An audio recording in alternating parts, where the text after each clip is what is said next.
안녕하세요, 일렉트로캠입니다. 오늘은 어제 이야기한 것들 중에 이제 좀 상세하게 보충을 해야 되는 내용들이 이제 생겨서, 예를 들면 일론 머스크가 지금 트위터에 보드로 들어갔습니다. 제가 어제 거의 이 주식이 그러니까 패시브 스테이크, 그러니까 결국 경영에 참여하지 않는 주식이지만 사실상 지금 보드에 올라가는 이제 희한한 일들이 벌어지고 있는데, 그래서 이제 바이아웃 할 수도 있다라는 얘기를 제가 어제 잠시 얘기를 했었죠. 그런 얘기들을 제가 했었는데, 이런 것들이 좀 나와주길 좀 기대를 했던 거죠. 뭔가 좀 이상하다는 얘기들이 많이 있었거든요. 그래서 그런 것들에 대해서 보충하는 것과, 그리고 어제 그런 전쟁 얘기를 한 거는 이게 주식시장에 영향이 안 갈래 안 갈 수가 없는 거고, 지금 장기화된 마당에 이걸 객관적으로 좀 바라볼 필요가 있다라고 생각이 들었습니다. 그리고 이게 제가 매니퓰레이션이라는 표현을 썼는데 내정 간섭은 아닙니다. 요즘 전쟁이 추세가 좀 달라진 게 비밀리에 뭐 하고 이런 게 없고, 예를 들면 계속 바이든이나 백악관에서 뭐 푸틴이 뭐 한다 다 데이터를 공개하지 않습니까? 요즘 트렌드는, 어제 또 한 가지 전달하고 싶었던 거는 데이터를 어떻게 프로세스 하냐가 중요한 거지, 비밀리에 뭐 그런 게 없다라는 거죠. 다 공개돼 있고 일종의 바둑 같다고 생각하시면 될 것 같습니다. 어떻게 하면 내 이익을 극대화하는 게 비밀리에 뭐 수작을 뒤에서 쿵짝쿵짝 하는 게 아니라, 상대방이 저런 행동을 했을 때 내가 어떻게 행동을 하고 말을 하고 이런 것들이 영향을 줘서 미국의 국익을 극대화하는가를 다 시나리오대로 대응한다라는 거지. 그래서 필드 오피서도 줄고 있다라는 것과, 이젠 다 공개됐는데 얼만큼 더 먼 수를 보고 내다보고 한 수 한 수 두냐가 중요한 거지, 뭐 비밀리에 그런 거는 없다라는 게 제 이론이었고, 이미 그리고 미국이 수혜를 받았다는 얘기들은 이제 미국의 주요 언론들을 통해서도 이제 많이 얘기가 나오고 있기 때문에 금방 접하실 거라고 생각을 합니다. 단지 저는 운이 좋게, 이거 미국 워낙 이민자들의 나라니까 이것에 대해서 이제 요즘 아무래도 심각하게 얘기하는, 피부로 체감하는 사람들이 많다 보니까 한번 객관적으로 바라보고자는 의도에서 얘기를 한 겁니다. 자, 그럼 어제의 보충인 일론 머스크가 트위터 주식을 엄청 인수를 했습니다. 그게 어제 좀 짧았는데, 그리고 댓글에도 알려주셨듯이 패시브 스테이크입니다. 그러니까 경영에 참석을 안 한다는 거죠. 그래서 막 여러 가지 이제 논란들이 있는데, 로이터 같은 경우는 이거 루폴 아니냐, 아니 이거 13G로 해놓고 이것도 패시브 스테이크인데, 지금 하는 거 보면은, 지금 트위터 보면은 버튼을 여러 가지 일론 머스크 트윗들이 좀 나오거든요. 물론 이제 트위터 측에서도 환영 인사를 하고, 근데 다른 뉴스를 보니까 일종의 이제 딜인데, 그러니까 아무 의미가 없고요. 그러니까 간단하게 얘기하면 영향력 싸움이고, 비록 경영에 이런 참여를 안 한다고 주식을 샀지만 일론 머스크라는 엄청난 사람이 트위터 주식을 대량으로 매수했는데 과연 경영진들이 영향을 1도 안 받을 수 있겠냐라는 거죠. 그러니까 다 알고 하는 건데, 일론 머스크가 왜 이렇게 했냐면은 적대적 M&A라든지 이렇게 대주주들이 주식 거래가 엄청 블락딜로 막 움직이고 경영권에 영향을 줄 수 있다라든지, 이런 것들은 SEC에 다 관리 감독을 받는다라든지, 그게 주주들한테 피해가 갈 수도 있고 여러 가지 파급 효과가 크지 않습니까? 그래서 법적으로 이런 여러 가지 장벽들이 있습니다. 근데 일론 머스크가 그거를 다 제가 어제 얘기했듯이 다 이런 일을 하는데 변호인단의 도움 없이 이런 일을 할 리가 없다고 생각을 합니다, 저는. 그래서 별 문제가 없을 거라고 생각하는데, 그런 사람들의 도움을 받아서 구멍을 찾아가지고 13G로 해놨다가, 그러니까 한국도 이런 일이 있다고 하는데, 그러니까 이런 주식을 이렇게 했다고 해서 영영 경영권을 행사 안 하는 게 아니라, 지금 SEC의 그런 관리 감독이나 이런 위험이 있기 때문에 처음에는 경영을 안 하다가, 그러니까 거기에 영향을 안 주다가 보통 이제 경영권 행사하는 걸로 넘어간다라든지 보통 그렇게 된다고 합니다. 그런 것들이 있는데, 그래서 이게 말이 많더라고요. 리포트를 최대한 길게 끌어가지고, 난 경영권에 참석 안 할 거야 하고 딱 13G에만 공시를 해버리고, 바로 지금 사실상 버튼이고 뭐고 지금 완전히 보드에 영향을 주죠. 그리고 이미 기사에서도 딜이 나오는 게, 지금 일론 머스크를 껴안을 거냐 아니면은 적대적 M&A에 이제 대항할 거냐, 이걸 선택의 기로에 놓였었다라고 하더라고요. 일론 머스크가 이렇게 왕창 인수한 다음에 트위터 내부에서 아, 이거 저걸 떠안아야 되나? 아니면은, 왜냐면 그래서 거래를 한 게 15% 이상, 14점 몇 %인가? 지금도 대주주지만, 그거 이상 안 먹겠다라고. 그럼 완전히 일론 머스크 마음대로, 그러니까 쑥 들어와서, 그럼 마치 이제 테슬라를 연상케 하는데, 테슬라 설립자가 아닙니다, 일론 머스크는. 설립자는 따로 있는데, 이제 자기가 이제 다 이제 자기 회사화 하면서, 자기 방향대로 이끌게 가는 거죠. 그래서 그렇게 되는 거 아니냐는 우려도 일각에서 있었습니다. 그러니까 너무 많은 이야기들이 있어서 제가 어제 그걸 얘기를 못했던 건데, 이제 보드로 들어가면서 어느 정도 일단락 되면서 이제 이야기가 조금씩 정리가 되니까 제가 이렇게 다루는 건데, 결국 보드에서는 일론 머스크를 떠안기로 한 거죠. 그러면서 경영권에 대해서 어느 정도는 방어를 했지만 그냥 좀 딜레이 하는 거지. 벌써부터 트위터에 이제 버튼 얘기라든지 이런 얘기들이 술술술술 나오고 있거든요.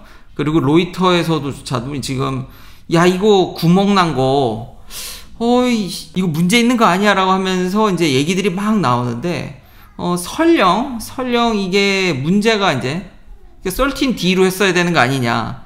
근데 설령 이게 벌금을 맞는다고 하더라도 제가 찾아보니까 선례가 한 200K?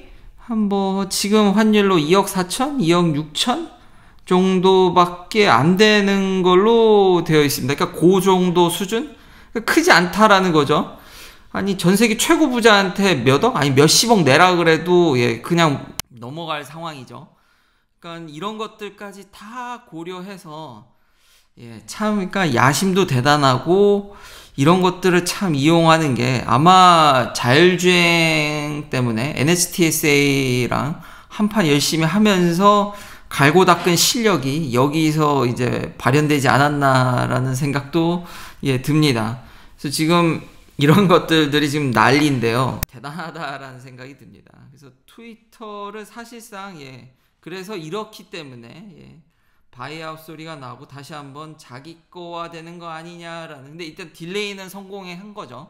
결국 떠안기로 하고 지금 분위기도 뭐 이제 겉으로는 환영한다. 코파운더인 잭 돌시 역시도 이제 환영한다 뭐 이런 표현을 하지만 향후 어떤 영향을 미칠지 워낙 영향력이 크기 때문에, 그러니까 결국 결론은 영향력이 큰 사람이 돼야 되는 것 같은, 백날 뭐 패시브 스테이크든 뭐 여러 가지 이렇게 있지만 결국은 그 본질로 회귀하는 거는 막을 수 없는 것 같습니다. 결국 일론 머스크가 사실상 트위터에 들어오고 자기 이거 그렇게 넘어갈 것 같은데 결국은 분위기는 굉장히 그렇게 흘러가고 있다.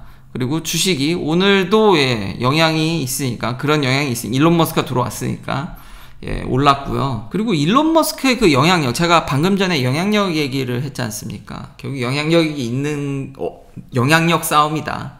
누가 더 유명하고 얼마나 사람들한테 파급 효과를 미치냐, 그런 패시브니 액티브니 아무 의미가 없는. 예를 들면은 최근까지도 트위터 같은 경우는 이런 평가도 있거든요. 레비뉴가 굉장히 많이 늘었습니다. 근데 주가는 그렇지가 못하죠. 트위터가 굉장히 싸다라는 얘기가 많았더라고요. 지금 보니까 너무 저렴하다 뭐 그런 얘기들이 꽤 많이 나와가지고 저렴하네. 그래서 보니까 트위터가 리퍼체이싱 프로그램이라든지 자사 주식을 부양해 보려고 일단은 불과 몇 달 전까지만 하더라도 이런 일들이 있었는데, 일론 머스크가 들어오니까 한 방에 그 일론 머스크의 위력을 다시 한번 실감하는 계기가 됐고요. 이런 거 다 필요 없다는 거죠. 유명인 한 명 딱 들어오니까, 유명한 것도 너무 유명하죠. 이런 사람 들어오니까 그냥 주식이 팡팡 뛰는. 일론 머스크가 들어오기 전에 그 트위터 모습을 보니까 참 이런 것들이 너무 대비돼서 그런 시도를 했었는데 일론 머스크에 비할 바가 아니다. 그러니까 그런 규제나 이런 것들이 어떻게 돌아가는지 잘 알 수 있는 대목인 것 같습니다. 계속 싸다 올해까지도 그런 얘기, 불과 작년 말에도 그렇고, 아까는 그 리퍼체이싱 프로 같은 경우는 올해 얘기였기 때문에 그런 걸 다시 한번 보게 됐고요. 그리고 일론 머스크가 프리 스피치라는 걸 얘기했는데, 이제 그러니까 이런 얘기들도 이제 슬슬 나오더라고요. 요즘 일론 머스크의 행보가 굉장히 리퍼블리컨 같은 모습, 그러니까 공화당을 지지하는 사람들한테 인기 있는 행동들이 좀 있다라는 거죠. 공장도 텍사스로 가고 테슬라가 워낙 고성능 차량이다 보니까 그런 것들이 미국 백인 남성들한테도 좀 많이 먹혀 들어가는 것 같기도 하고, 이제는 무슨 얘기가 나오냐면 이제 트럼프 대통령을, 전 대통령을 리인스테이트 해야 되는 거 아니냐. 야, 아무리 어떤 성향이 좀 마음에 안 들고, 왜냐면 트위터가 굉장히 2020년 서베이까지 보면은 민주당 쪽에 좀 친화적인 얘기하는 거나 그런 것들이 그런 플랫폼인데, 예, 그런 플랫폼에서 이제 트럼프 대통령이 뭐 맞는 얘기인지 틀린 얘기인지 그걸 떠나서 결국 프리 스피치라면 자유로운 의견을, 자신의 생각을 남들과 다르더라도 그걸 좀 표현할 수 있는 방식을 줘야 되는데, 야, 전 대통령 계정을 그냥 묵살하는 플랫폼에서 데이블리 님께서 이렇게 설베이한 것도 보면은 트럼프 대통령을 돌려놔야 되냐, 좀 높죠. 다른 설베이를 보면은 이런 공화당 지지자들이 트위터에서는 좀 적지만 액티브하게 활동한다라는 영향도 있는데, 예, 그런 얘기도 있고, 지금 공화당 지지자들이 일론 머스크한테 빨리 야, 이거 트럼프 대통령 돌려놔야 되는 거 아니야? 라는 얘기들이 이제 술술술술 나옵니다. 그래서 정치적 성향이 아까 제가 말한 그런 빠른 차도 그렇고 좀 그런 영향이 있는 것 같다. 요즘 리퍼블리컨으로 약간 그런 냄새가 조금 나기도 하긴 합니다. 자, 마지막으로는 요 두 개인데요. 지금 중국 공장이 생각보다 더 다운돼서 걱정하시는 분들도 있는데, 저는 그걸 얘기를 했었죠. 지금 다른 공장들이 얼마나 잘 돌아가냐가 관건인 것 같습니다. 지금 주당 한 1000대쯤 뽑는 거를 쉽게 예상을 하고 있는데, 그럼 다음 분기에 한 35만 대는 너끈히 가겠죠? 그리고 아마 그 다음 3분기엔 뭐 40만 대, 50만 대에서 이제 연 200만 대를 생산할 수 있는 체제로 가지 않을까라는 생각이 드는데, 이거 굉장히 보수적이긴 합니다. 그렇기 때문에 그렇게 우려할 부분이 아니라고 생각이 되고요. 플러스 지금 포드랑 지금 테슬라의 레비뉴 격차가 지금 굉장히 좁혀지고 있습니다. 이때는 정말 많이 좁혀졌네요. 근데 점점 트렌드가 많이 좁혀지고 있죠. 올해 저는 이게 역대급으로 더 좁혀지지 않을까라는 생각을 합니다. 지금 GM이나 포드도 제가 초창기에 이게 더 크다 그랬죠. 그런 국제정세 얘기하는 것보다. 반도체 부족으로 공장이 완전히 셧다운 되어 가고 있기 때문에 올해 아마 차를 많이 생산하기가 어려울 것으로 보입니다.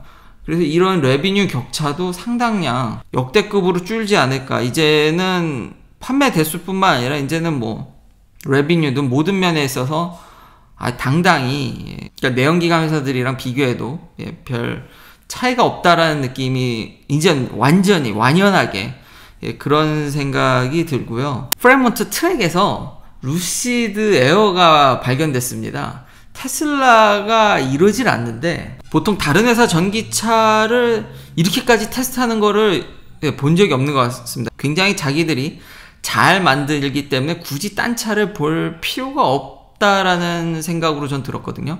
그러니까 예를 들면 이런 기사들이 굉장히 많습니다. 현대기아차도 그럴걸요. 테슬라 벌써 사서 분해해 봤을 테고, 벤츠도 그렇습니다. 그러니까 서로 경쟁회사들 차들을 일단 사서 분해하는 일이 잦은데, 테슬라는 유독 그런 모습이 보여지지 않았거든요.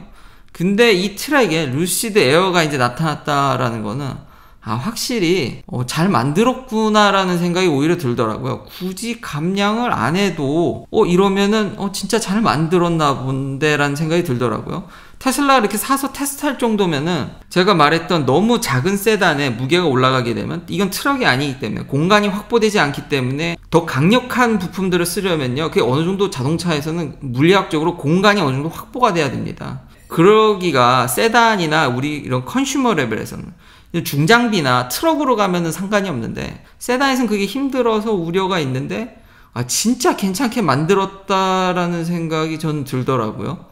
그렇지 않고서 이걸 가져다가 이렇게 테스트 할까요? 최소 테슬라한테 위협적일 만큼 차를 잘 만들었다는 생각이 들었습니다. 이거는 확실히 괜찮게 어떻게 잘 설계를 했다라는 생각이 들었습니다. 다만 양산이 빨리 돼야겠죠. 양산만 되면은 루시드도 다시 한번, 이거는 이런 뉴스로 인해서 저도 좀 스탠스가 좀 바뀌게 됐다. 진짜. 그리고 착자감, 시트가 저한테는 루시드가 더 맞았습니다. 근데 그 외 모든 거는 테슬라가 월등히 앞섰죠. 자율주행적인 측면이나 뭐 말할 것도 없이. 근데 한번 양산을 좀 기대하기 좀 나오길 기대하고요. 모델 Y는 참 이게 논란의 대상인 것 같은데요. 한국에서도 이게 좀 말이 많은 것 같고, 뭐 승차감이라든지 품질 여러 가지 문제들을 뭐 완벽한 차는 없으니까요. 뭐 단점을 얘기할 수도 있고, 근데 미국에 계신 한국 분들이라면은 또 마음에 안 들고 이러면은 지금이 적기지 않을까.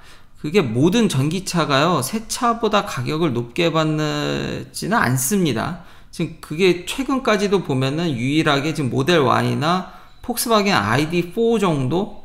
ID4가 여기 들어온 것도 참 신기하긴 한데요. 많이 못 팔아서 희소해서 그런지는 잘 모르겠는데, 어쨌든 현재 유즈드 밸류가 새 차 가격보다 높게 형성된 거. 근데 이거는 주마다 상황마다 그 차의 마일리지에 따라, 그리고 사람이 오너가 기대하는 밸류도 있겠죠.